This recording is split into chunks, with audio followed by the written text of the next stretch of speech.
Hello there, darlings. Welcome to the Clockwork Cabaret. This week, the ladies have gone off on a tangent about niche subcultures and combined them into an unholy amalgamation everyone can agree to hate. Well done.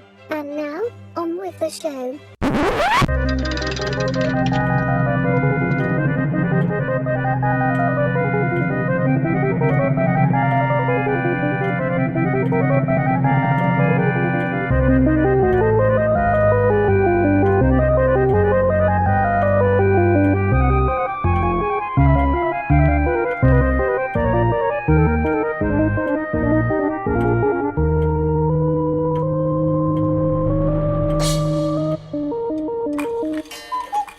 And with the sound of the cuckoo, you know that it is time for the Clockwork Cabaret. Hooray! Haru is what I said. I don't know what that is. Haru. Haru. I am Emmett Davenport. That sounds like something an old man would say. Like, Haru. I don't know why that's the word. For some reason, hooray did not come out of my mouth. But I am Emmett Davenport. And I am Lady Attercop. And we have now finally come out of our post-Turkey Day comas. I just finished. Ooh. I just finished the turkey that we had. I mean, there's still leftovers made from the turkey in the fridge, but yeah, I have some turkey rice thing that I have made as my leftovers, but the turkey itself has gone. Well, we sold the bones and the skin and the little weird meat that's left onto the bones and skin because I am going to make a stock out of that. Ah. Like a proper pioneer woman. I was going to do that, but it won't fit in my stock pot. So I have to. We are proper heathens, and we just hacked into them bones. Well, I could have done that. I haven't done it yet. We did it. But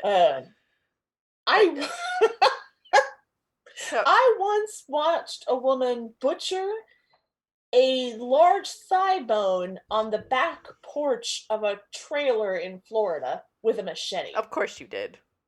Yep. That's the most Florida. That's the most Floridian thing I've ever heard you say. Yeah, it was. She was trying to hack in. She was trying to crack a very thick. I don't know what bone it was. I hope it was an animal bone. But she was very clearly trying to crack into the bone to get to the marrow so that she could make a stock from it. And she was just on the back stoop, essentially, of a trailer. We had friends that lived in a trailer park in Florida off of a major highway at the time. And she was using a machete to do that. Of course. Like you do. Irritating. It is very Floridian. It's definitely one of those things that you stop and stare at that for a little bit. That was also the trailer park that there was a couple that was driving the homophobic woman across the street crazy by putting carrots in her mailbox. Oh.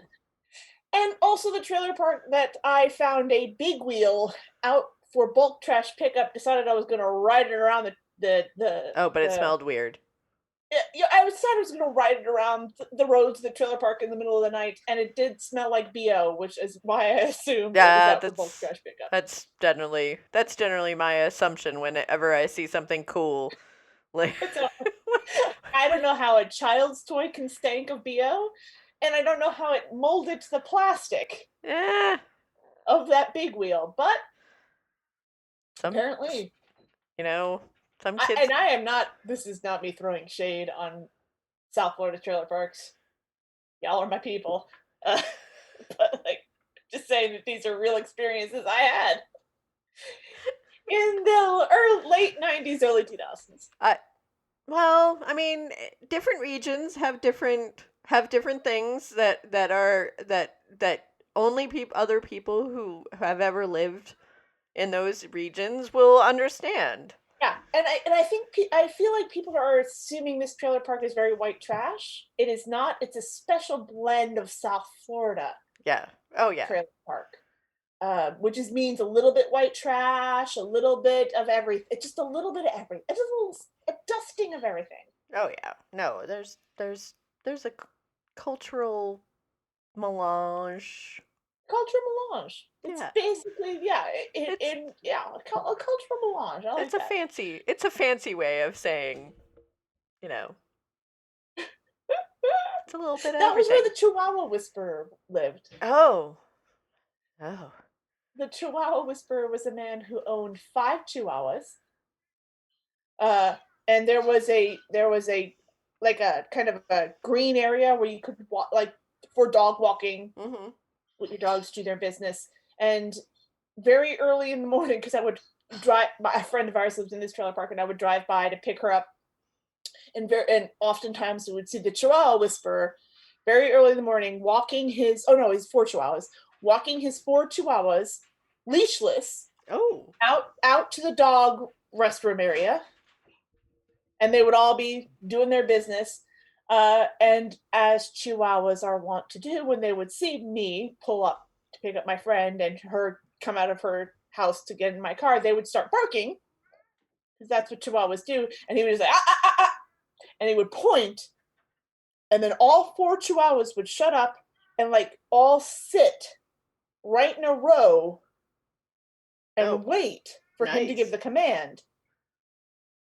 My friend would get in my car, and he would give the Chihuahua some silent command and walk back to his house, and all the Chihuahuas would just follow him in a line. Oh. He had they were the best behaved dogs I'd ever seen in my life, and they were Chihuahuas, and there were 4 of them, and I have no idea what juju that man used. Just He being. was just a Chihuahua. He was the Chihuahua Whisperer. That's fair. It's like, I mean, now having actually known real dog trainers, yeah, no, that's just something they Yeah. do. Yeah, well, normally Chihuahuas are kind of like, they're like terriers. They're kind of renowned for being independent minded. Yes, they're little jerks.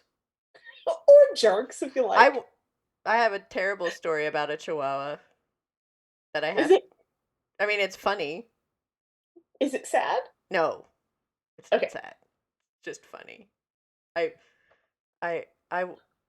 So I don't even know how to. So when we were building the first cafe, it was the first iteration of the cafe, and this was before you and Mr. Ducky were around. This was when you were still in Florida, so you did not get to experience this. we were still in awe of the Chihuahua Whisperer. Yes, yeah. So a friend of mine had a Chihuahua named Taco. Taco is wonderful. Uh, Taco was there while we were building the bar and the back room and getting everything ready to actually open up the coffee shop and the bar. And one day we realized that we needed to run some cables through an area that had already been built up, and that either we were going to have to undo the panels that we had put in for the counters, or to do all of that. Or what I suggested was that, hey, when in the old days when they built submarines, they used to use ferrets to run wiring through the walls of the submarine. True story. Mm-hmm. So maybe we could do that with Taco. Oh, tiny little Taco. And he looked at me and went, "What? What are you? Wait, would that work?" That might work. And so we hooked a little string on Taco's collar, and Taco walked through the whole length of the back room with a string, no weight on it or anything. It was just a string, and walked through with him unwinding the Mhm. string as Taco walked through, with me being on the other end going, "Come here, Taco! Come on! You can do it! You are the most beautiful, wonderful dog in the world! Look at you! Look at you! Look at Aw. you!" And she did it. And then we pulled the cabling through that we needed to do, Right, and we tie were the done. cabling to the string and pull Yeah, back. and we were done. Um, but Taco. but it was still one of those things where my friend Nick looked at me and went, "I can't believe I just did that to my dog." No, you put her to work. You gave her a She job. she was great. This is the Dogs best love day. having jobs. Look at this. This is the best day ever for her. She thought Yeah. it was great. She was fine. She did good. She wasn't scared. She did it fine. She was very brave and she was a very good She was a girl. good dog. She was Yeah, good. these were very good these were very good Chihuahuas. I don't know if they're I don't know. I'm not going to gender the Chihuahuas. I didn't know the Chihuahuas, but yeah, their human was very they loved him and they were very well trained. Well, yeah. Well, one of the things too is that It was just funny that he had a little fleet of them. yeah. Well, the one thing I have learned about Chihuahuas is that you can like if you treat a Chihuahua like it's a dog, Mm. you will have a very good Chihuahua. If you treat a Chihuahua like it's a toy or an accessory, you get a really terrible Chihuahua. Well, I And in think my that can be said of a experience, lot of animals. prior to meeting Taco, I had thought Chihuahuas were absolutely terrible. Oh, no, So, I've met some good Chihuahuas. well, now I have But met. they're people dogs. They Yeah. like to be around their people. Yeah. My sister has a miniature Dachshund, Samson. He's the same way. As long Dachshund? as he's around Oh, people, he's the Dachshund. best dog. Dachshund. That's what you're saying. Dachshund. Dachshund. Trying to be all fancy over there. Wiener dog. It's a wiener dog. A little mini wiener. Yes, A little smoky, if you will. yes, my mother had a weird blue-eyed Oh. wiener dog named Cricket that I called Frankenweenie. Because she Yeah, had Samson just has regular eyes. well, because she had one blue eye and one Aw. brown eye, and also her patches were really weird, and her base was white, but then she had Oh. splotches. Yeah, she was a weird dog. She and I did not get along. Oh. Samson's very friendly. We like Samson. He's a great dog as long as he has someone to hang out with all day. Mm-hmm. If he doesn't, then he's very destructive and very smart. It's a bad combo. Yeah, yeah. Fur babies. Oh, and we have cats that are very smart and destructive. Me And too. My cats are also smart and destructive. Oh, In fact, it's the worst. one of What's them the best? One of them is outside the door right now, trying to get in desperately. Yelling. That Otto. It's You know, okay. you know what the best is? Dumb cats. Dumb cats are the best cats. I've never really had a dumb cat.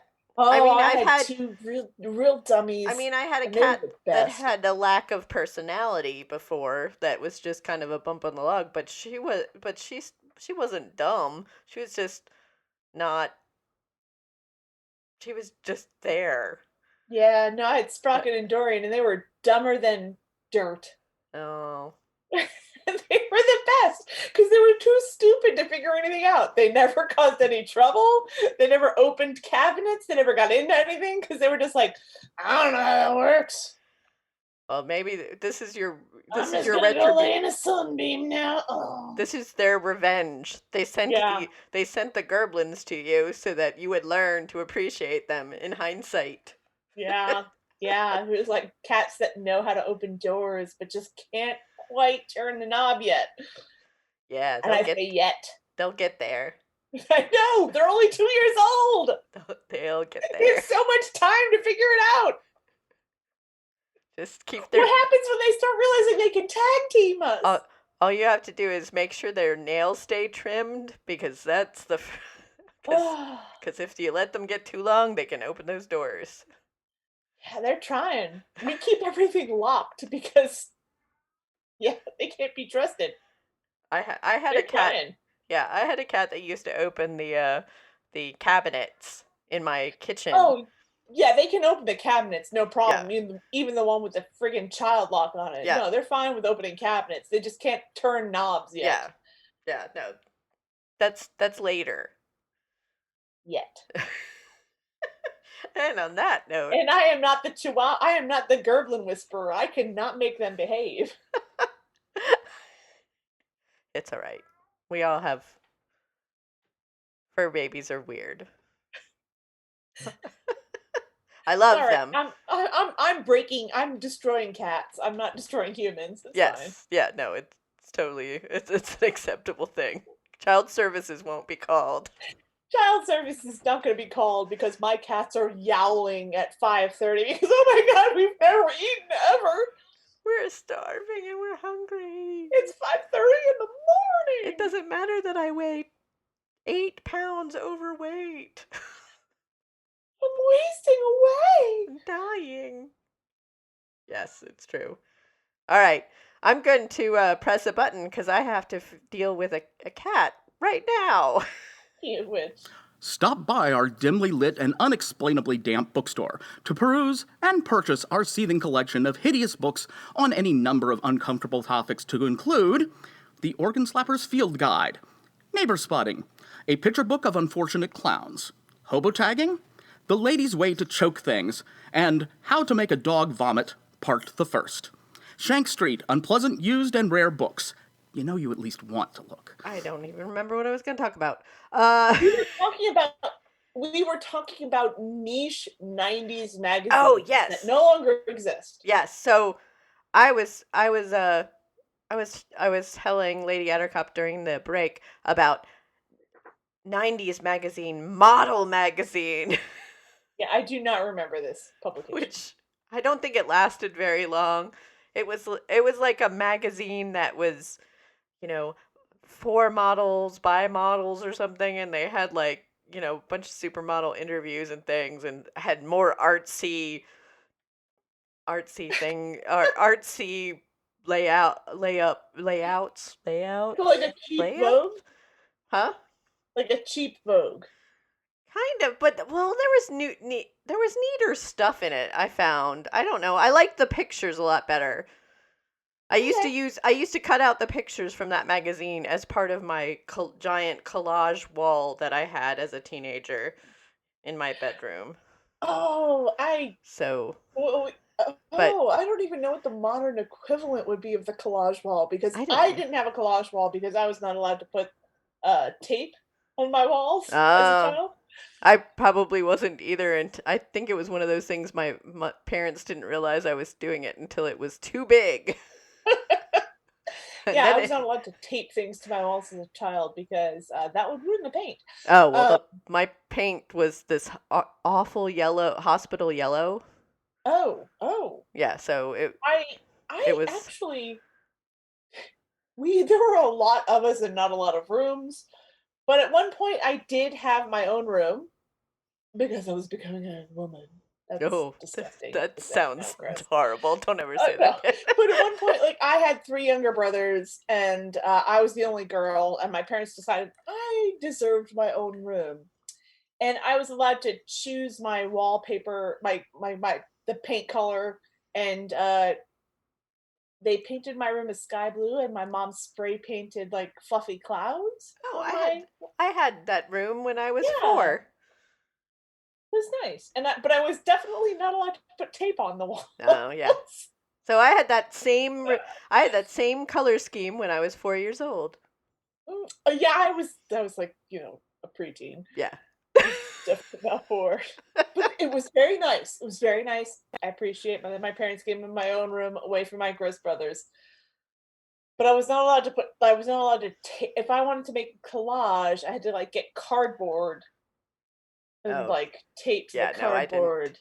I taped it right. I was a savage and taped it right onto the nasty paint. Also, to be fair, we didn't have air conditioning and we did live in South Florida, so tape was not going to stick anything to those walls. Well, so this was Vermont, and the house had not been painted since when we bought it. Like that was the color that the room was when we moved in. So it was,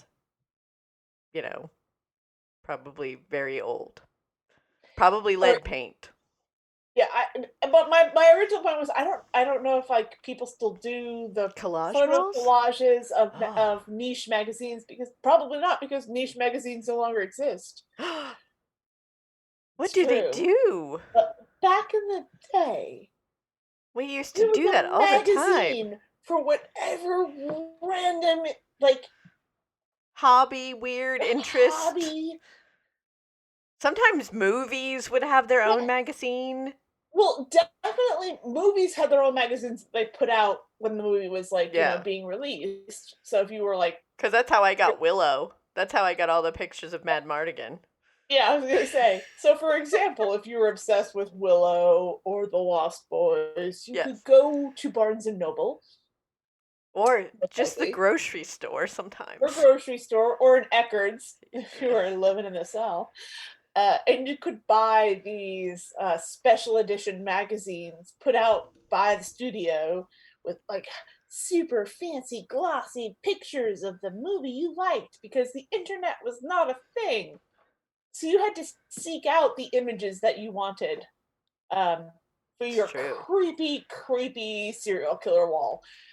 Hey, I love you that. know Is and it a also, serial killer if you were of a certain age and you liked boys, well, I've got good news for you, because there's about approximately 15 different magazines that cater to your prepubescent desires. Also, bands. There was always good music Yep, magazines. yep. Bands would put out their own glossies. Oh my gosh, do you remember the age of the novelization of the movie? Yes. That was a thing you could buy at Rite Aid. Like, did you really enjoy Terminator 2 and you can't wait till it comes out on video in 4 years?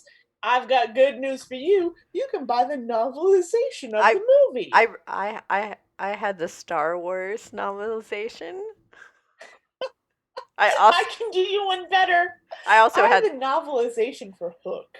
oh nice. I still actually have the novelization of Willow. Yeah, no, I still that was have what it. you had to do back in the day. I Before fan fiction was a thing. Before you could just see, like, search for yep. images on the internet of whatever your hyper fixation was. You had to go to Eckerd's or Rite Aid or the mall, and you had to go and buy these things from another human being who was going to judge you based They would on totally what you judge were you. spending Was your hard earned uh, uh, money on.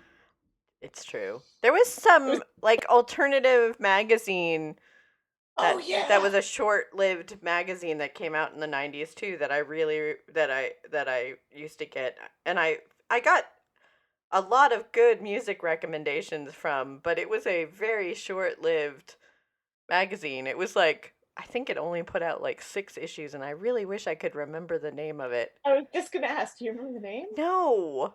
No, I, it was kind of like alternative press, but it was but not that. It was something else. so I can't remember.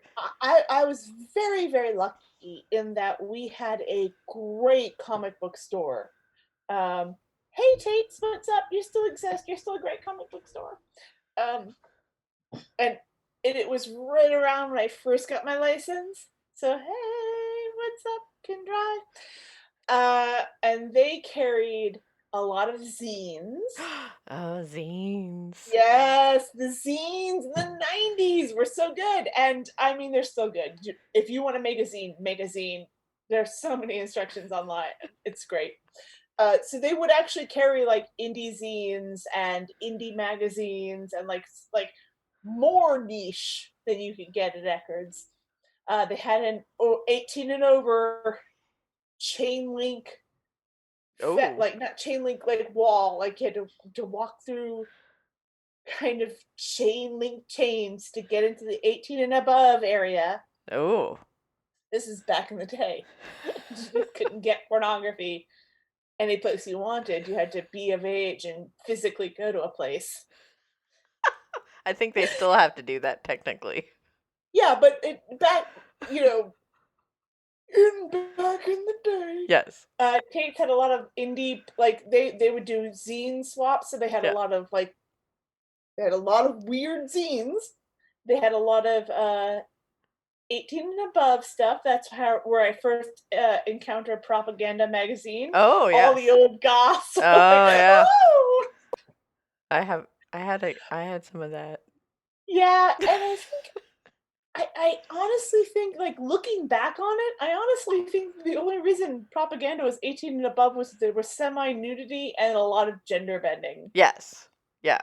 No, it's I'm thinking back on it, and it was pretty, like, it was way tamer than anything you could find back on Tumblr oh yeah. in No, Tumblr's heyday. I honestly kind of wondered Oh. why it was over there. Yeah, it was no, because you could see nipples sometimes. Yes, sometimes. And the nipples on those people. And sometimes you weren't quite sure, Indiscriminate. and you weren't quite sure Yeah, no, yeah. the No, gender. Propaganda was so for our younger listeners, Propaganda was a kind of like goth fashion magazine It was that was a little bit more it edgy aimed a and little bit BDSM. yeah, it but aimed a not little more fetishy. it's like, yeah, a little fetishy Yeah. and a little nudity, and Yeah. literally you can find way worse crap on the internet, Yeah. like from day one. Yeah. Oh yeah. It's like Bizarre magazine. Bizarre magazine is also Oh, I forgot about Bizarre. yeah, Bizarre is also one of those magazines where you're not quite sure why It was in the 18 and above. in the 18 and up, other than the fact that they sometimes showed a little more cleavage. There was sometimes a nip slip. Yeah. But like nothing worse than you see in Vogue or W magazine nowadays. So. It just had latex on it. It just had latex on it. And sometimes it didn't. Yeah. Or it had electrical tape on it. Yeah.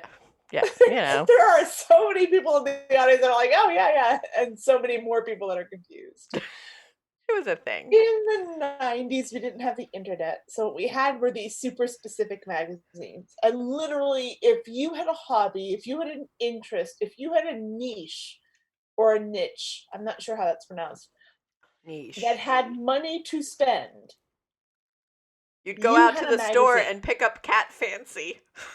Cat Fancy was a thing. I I know. think Cat Fancy is still a thing. I know it is. I'm just kidding. Honestly. But like Cat Fancy is mainstream. I'm talking there are way more deeper dives than you could get into. Wizard magazine. Do you remember Wizard magazine? Did you ever get that? Yeah, no. I That actually was a magazine about comic books. Yes. I actually used it to price out my comic book collection. Yep. And I would go, if I sold my comic book collection right now, I would make $11,000. Yeah, I will not, because no one will buy this. Because what I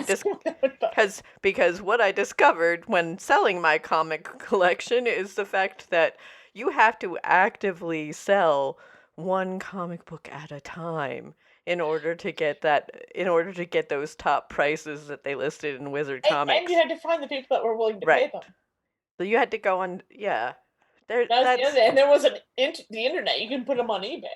Yes. You couldn't do that. You had to do all of that. Yeah, there was Wizard. There was a bunch of different. I had a couple of different animation magazines. Yeah. Oh, they came out quarterly, once every 3 months. You mentioned some weird niche magazine that I wouldn't know. Oh yes. So what is the weird niche magazine? This is the best part. I'm about to dial down into some hardcore niche territory. Okay. When I was in college. Is this going to be a Sailor Moon? Back in the day. This isn't going to be Sailor Moon. My minor was creative writing. Okay. English/creative writing. I double minored because I couldn't be constrained to one minor. I was that big a geek. Or ADD. But as part of it, huh? Or ADD. Or ADD, whatever. Whichever comes first. First one, then the other. One of the required classes for creative writing was you had to take a magazine writing course. So it was a course specific to writing articles for magazines. Oh, okay. How to pitch them, how to write for them, how to kind of curtail your writing for a specific audience. And at the time that I was taking this course, I was also taking Design 1, which was the make or break class for art majors. This is the class I think I've talked about on the podcast before, where during the final, I slept 11 hours in 1 week. Oh, yeah. That I fell asleep while painting one time. Yeah, so I didn't have a lot of spare time or a lot of spare intellect to dedicate to magazine writing. So I was basically just doing the bare minimum required to pass the class so that I could get the credit for my minor. And the final the final assignment for the class was that you had to find a magazine. You had to write an article and write a pitch directed at that specific magazine. Oh. Right. So, like, for example, I bought a lot of knitting magazines back in the day, and they mostly were patterns, but every once in a while there would be an article. So if I was gonna, let's say, pitch an article to a knitting magazine, it might be like, here's this pattern that I knit with my grandma and why it means so very much to me. But I didn't have the kind of that sounds boring. I didn't have the time or the energy to devote to doing this assignment properly. Okay. So what I did instead This is always good. I always enjoy these.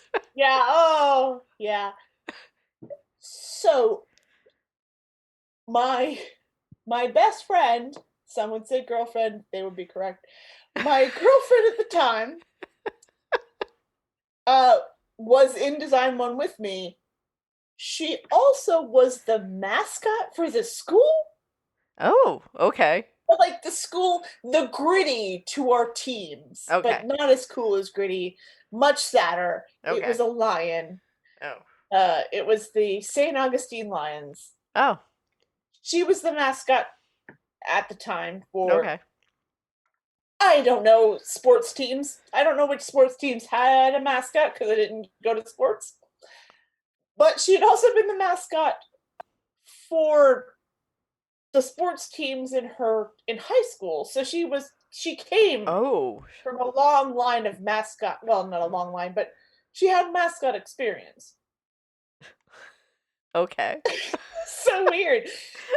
And what I had discovered while I was trying to half-ass this assignment was that there was a magazine called Cheerleader Monthly. And Cheerleader Monthly had a segment that was a monthly interview with either a head cheerleader or a head cheer boy. I don't know what the male cheerleaders are called. They're all called cheerleaders. Yeah, so like either they had a segment each month that was a spotlight on some person in the cheer team from a random college. This included mascots because mascots are part of the cheerleading team. Yeah. So my super lazy thing was like, oh my god, there's a magazine about cheerleaders. Oh my god, they do spotlights on people who are on the cheer team. Oh my god, my girlfriend is a mascot. Guess what I'm doing?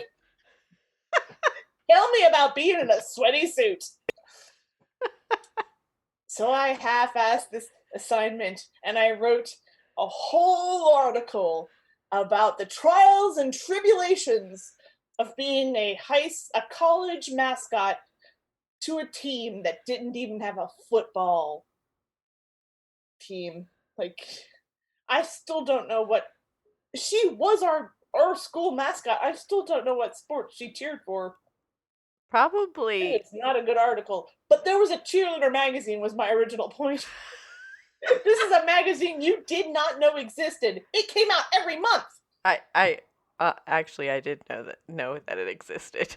Oh, that's because you worked in a bookstore. No, it's literally worked in a Barnes and Noble. No, it's actually because I had friends that were cheerleaders in high school. Yeah, but this was a college cheerleader magazine. Oh, was it a college cheerleader magazine? Yes, it was specifically for collegiate cheerleaders.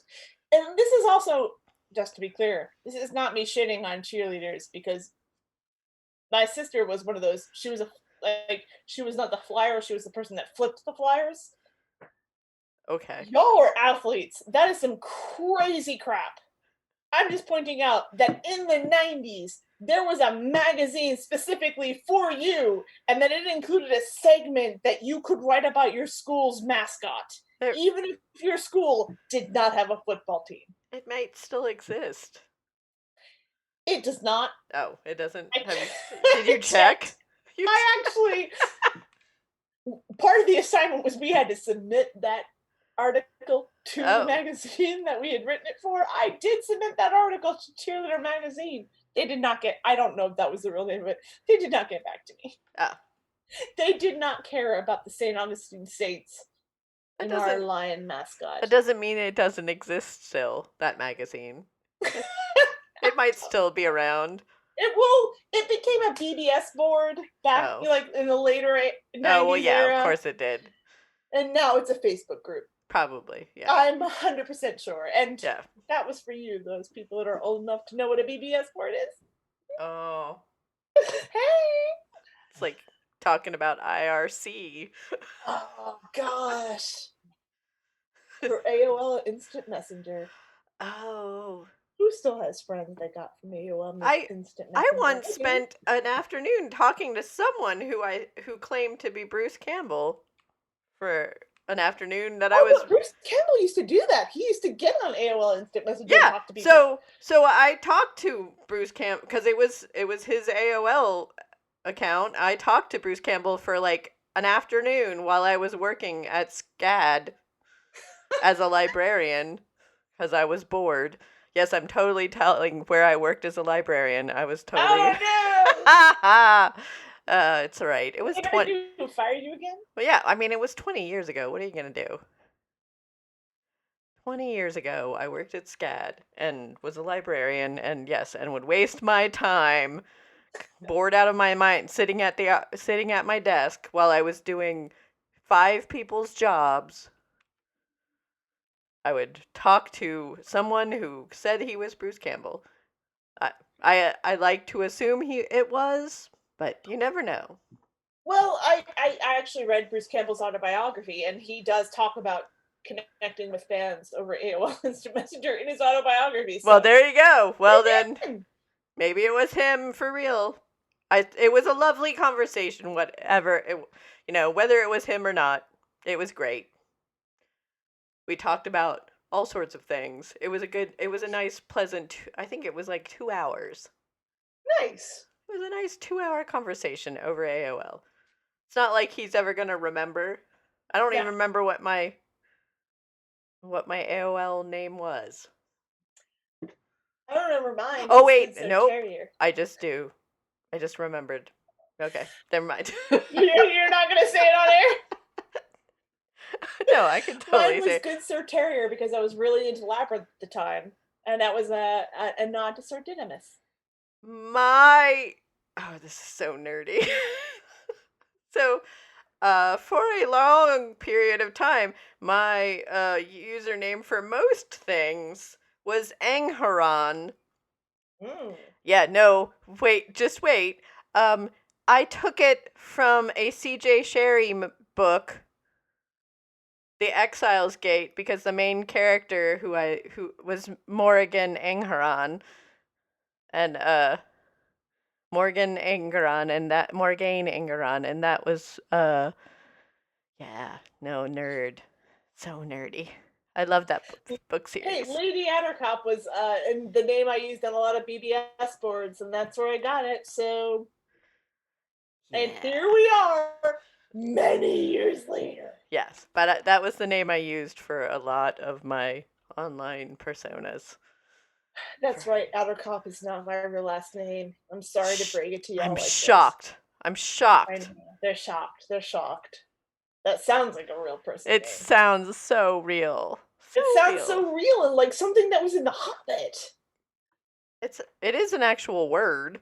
It is. No, it is It's just- Attercop is an Old English name for a spider web, or my personal favorite, a virulent woman with a poisonous tongue. Oh, nice. And that was why I took that as my screen name when I started using Lady Attercop. Excellent. And also it was in The Hobbit. I'm a nerd, so hey.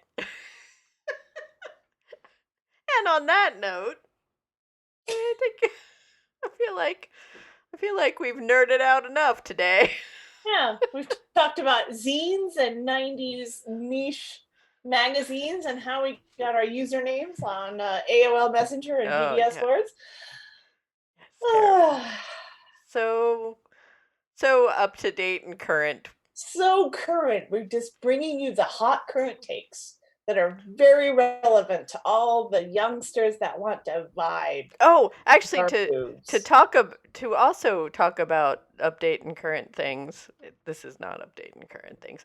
I have picked up a old habit, an old computer game habit that I would like to share with other people, and that so if you are our listeners, if you are also a giant computer game nerd person like myself, I've started playing World of Warcraft again after a long 5-year hiatus.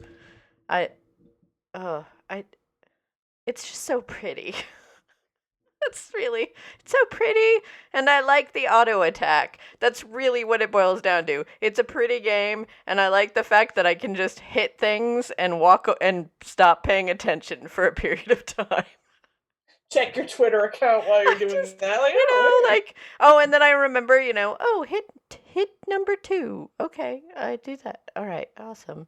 And then I just, it helps when you're feeling kind of spacey and, discombobulated in this time of pandemic. I feel like that's a game I can play. So if you are on Steam Weedle Cartel server, find me.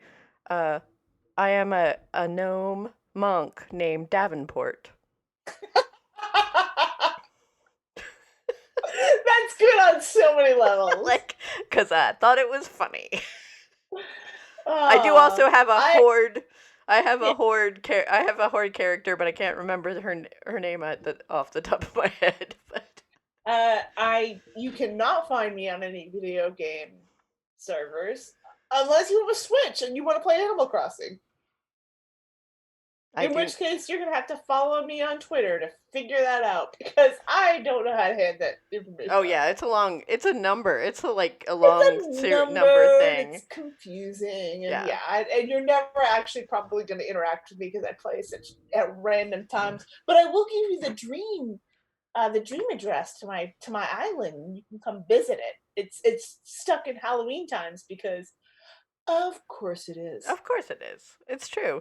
This is a thing. No, I honestly, 5 years ago when I stopped playing World of Warcraft, I swore I was never ever gonna do it again because I was like, it sucked up so much of my time and life, and that it became a pandemic. Well, and it became a job at the time. Now it's a really nice way to just stop thinking. And I run around and hit things, and it's fine. Also, that's why I think I like Animal Crossing. I can play it on my own time frame. I can just, as long as I log in and talk to my villagers every once in a while, I'm good. Yes. Also, I totally blame Steampunk Dollhouse's. Yes, she did get you back into that. Yes. Oh, she sucked you back in. Clockwork just Librarian. When you were done out. Clockwork Librarian Elizabeth totally suckered me into it. Now I'm there, playing that stupid game. Whenever I've got a free moment and want to not think about the state of the world. All the time. It's all the time. But yeah, so that's where so if you play World of Warcraft, or if you if you were like me and you had been looking at what was going on and thinking, oh, I would like to get back into it, but I don't know anybody playing. Yeah, no, feel free. Find me. There you Find me. I also think my BattleNet name is Mouse. So, go. Oh. because I think Yeah, there might be a I don't number, know but what I that think means. you can just find me that way. You can follow me on AO3. I don't have any fics up there, but I'm Oh, on there. I'm on AO3. I know, you told me recently you did that. And I was like, yes! I posted stories. Oh, I should find. I don't think I'm I not gonna have. tell you. I'm not gonna tell you where my stories are. No, I'm not. No, I'm not going to look. You don't have to share them. no, But it's I fine. definitely, when I they're up there. definitely, mine was on fanfic. Oh, so no, mine is vampire. Mine is technically, I guess, would be Dice My Darling fanfic, Oh, or read Vamps those. in Vegas fanfic, whichever you know. Yeah. It's fanfic. Is it fanfic if you're writing it for your own characters? I don't know. I feel like it might be. I don't think that's fanfic. I think that's just canon. Well, it's not like it happened around other people. No, Is I it? think I that's don't just know. canon. Well, I wrote it. I wrote. They're really short. I guess that's called Drabble.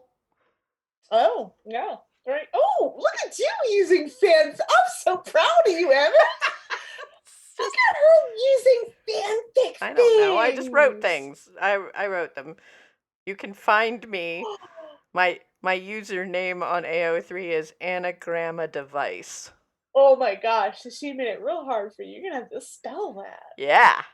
Yeah, you're No, gonna have to mine's sell just it. Lady Also, Attercop, 'cause you're I'm gonna so have to know original. Terry I don't have Pratchett. anything up though. Now I feel like I have to.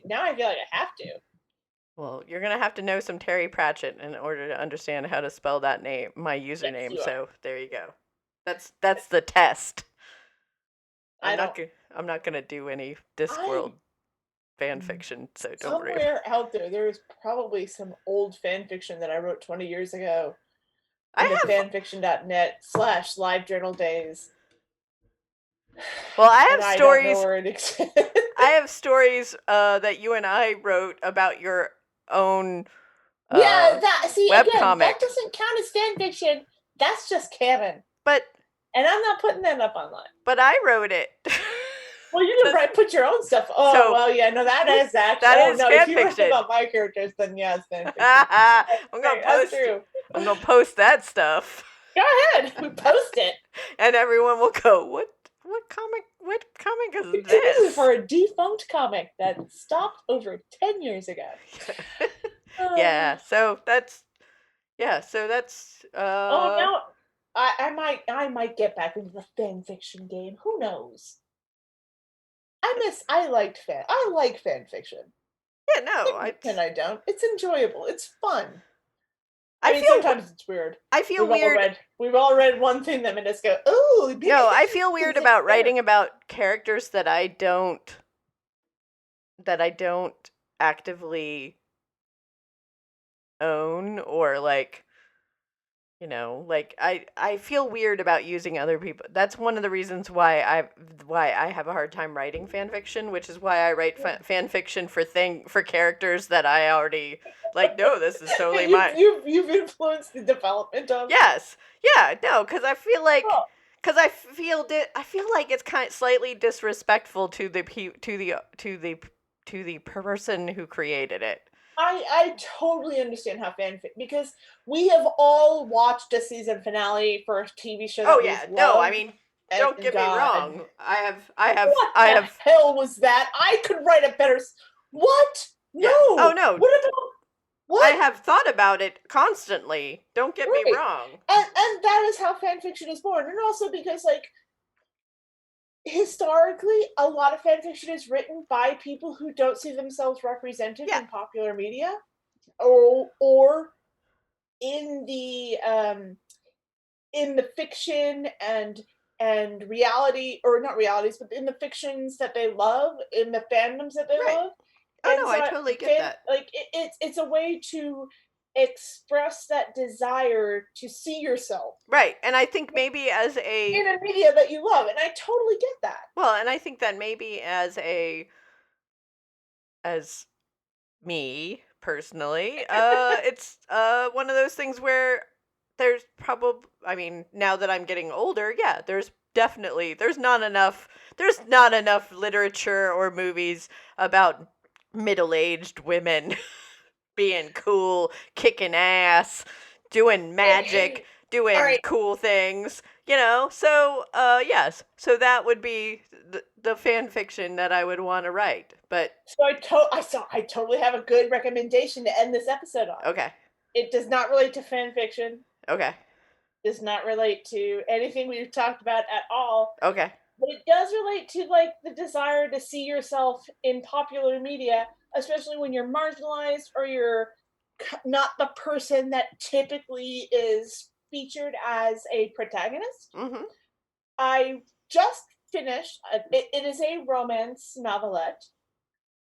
So if that's not your jam, ignore this next segment.